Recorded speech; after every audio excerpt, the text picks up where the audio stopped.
সকাল বন্ধুরা, তোমরা সকলে কেমন আছো? আই হোপ সকলে ভালো আছো, আমিও ভালো আছি।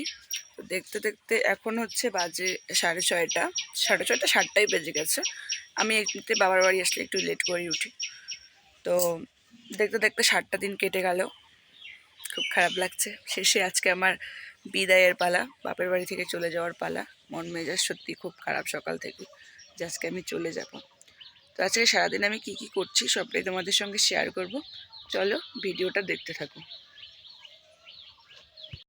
ব্রাশ করতে করতে পুকুর পাড়ে একটু এলাম। এটা আমাদের যে রাস্তাটা, বাড়ির পাকা রাস্তাটার সঙ্গে পুকুরটা আমাদের লাগানো। আর আমাদের যেটা সকালবেলা সবারই কাজ থাকে, এই জল যদি আমরা টাইম কলের জলটা যদি টাইম টু টাইম যদি আমরা ঘরে নিয়ে না যাই, তাহলে আমরা কেউ জল খেতে পারবো না। এই কাজটা আমাদের প্রতিনিয়ত করতে হয়। আর এদিকে হচ্ছে আমার বড় জেঠুর দোকান, তার পিছনে আমাদের বাড়ি। তো রাস্তা, তারপরে দোকানটা, তারপরে আমাদের বাড়ি। তো দেখো আমাদের এখানে কত ঘন বাড়ি। আর বৌমা জেঠি সবাই মিলে জল নিচ্ছে। আর মা আমাকে চা খেতে দিয়েছিল, চাটা একদম ভালো লাগছে না কেন জানি না। তারপরে আমাকে দুধের সঙ্গে অনেক কিছু মিক্স করে দিয়েছে যে খেয়ে। যেহেতু হচ্ছে আমার দাদার ছেলে হয়েছে, তো আজকে হচ্ছে আমাদের বাড়িতে পুজো দেবে সে উপলক্ষে। তো আমি আছি আমার বাপের বাড়িতে, তো কাপড় টাপড় সব কিছু ধুয়ে দিতে হয় দিনের দিনই। আর আকাশও খুব পরিস্থিতি খারাপ। আর এদিকে মাম্মাম পুরো ঘর পরিষ্কার করছে। সবাই যে যার মতন কাজে লেগে পড়েছে, আর আমি শুধু শুয়ে শুয়ে ঘুরছি, শুয়ে আছি, ভিডিও করছি, আমার কোনো কাজ নেই। আর মাম্মাম এতটাই আমাদের পাকাপুরিকে, তোমরা শুধু একটা বার দেখো যে 3 বছরের একটা বাচ্চা, মানে কি বলবো, এতটা পাকা হয় কোথার থেকে। এত মানে যদি ঝাড়টাটা নিতে গেলে খুব কান্নাকাটি করছে। ও ঝাড় দেবে, ঘর মুছবে, কারণ ওর ভাই আসছে জন্য। তো চলো ভিডিওটা দেখতে থাকো। পিছলাই পড়বি, পিছলাই। বলো আমাকে দিদি ভাই বলবে। মা এদিকে দেখো, তুমি ঘর কেন মুছতেছো? কে পিছলে পড়বে? কেন? আমি বুঝবো না কেন? আমি ভাই ওখানে খালি পিছলা।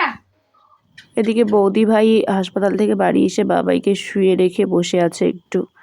আর এদিকে মা রান্না করতে করতে আমাকে দিল টেস্ট করতে, আর আমি জাস্ট খেয়ে বলছি কেমন হয়েছে। মানে সবার ফার্স্ট আমাকে দিয়েছে।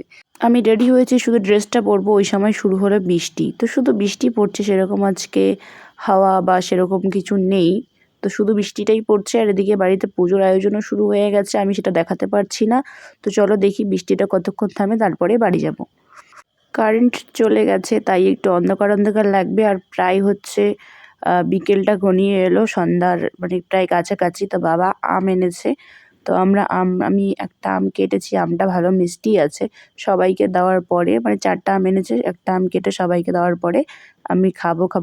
এই মাসে বা এত আগে কে কে আম খেয়েছো অবশ্যই কমেন্টে কিন্তু জানাবে, ঠিক আছে?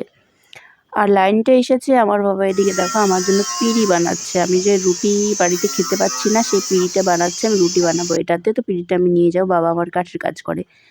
আমি কিন্তু অনেকক্ষণ আগেই বেরিয়ে পড়েছি, ভিডিও অন করিনি। কারণ হচ্ছে আমার কাছে ফোন এসেছিল, শ্বশুরবাড়ি থেকে ফোন করেছে যে তোমাদের মানে আমার শ্বশুরবাড়ি এলাকায় নাকি ঝড়ে পুরো শেষ হয়ে গেছে। সেটা তোমরা থাম্বনেল দেখে বুঝেই গেছো।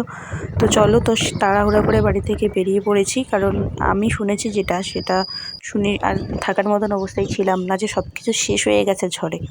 তো দাদাকে নিয়ে আমি তাড়াতাড়ি করে বাড়ি থেকে বেরিয়ে পড়েছি। তো চলো দেখতে থাকো। ঢুকতে না ঢুকতে, রোডটা পার হতে না হতেই একদম মর্মান্তিক ঘটনা, যেটা মানে নিজের চোখে যদি কেউ না দেখে তাহলে বিশ্বাস করতে পারবে না, এবং হচ্ছে দেখার পর কেউ নিজেকে ঠিকও রাখতে পারবে না। এরকম ঘটনা আমি জানি না কোথায় কোথায় হয়েছে।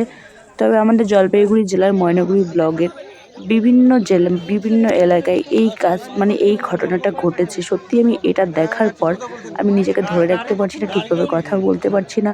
মানে তোমরা দেখো যে কালবৈশাখী ঝড়ে কি ক্ষতিটাই না হয়েছে। মাত্র 15 থেকে 20 বা 30 মিনিটের ঝড়ে সব কিছু শেষ হয়ে গেল এলাকাগুলোর, কিচ্ছু নেই। যাই হোক, আমার শ্বশুর বাড়িটা মানে পাড়াটা ভালো আছে এবং মানুষগুলো সুস্থ আছে, কিন্তু এখানে যত মানুষ মারা গেছে, যত ক্ষতি হয়েছে, সেটা বলার মতো না।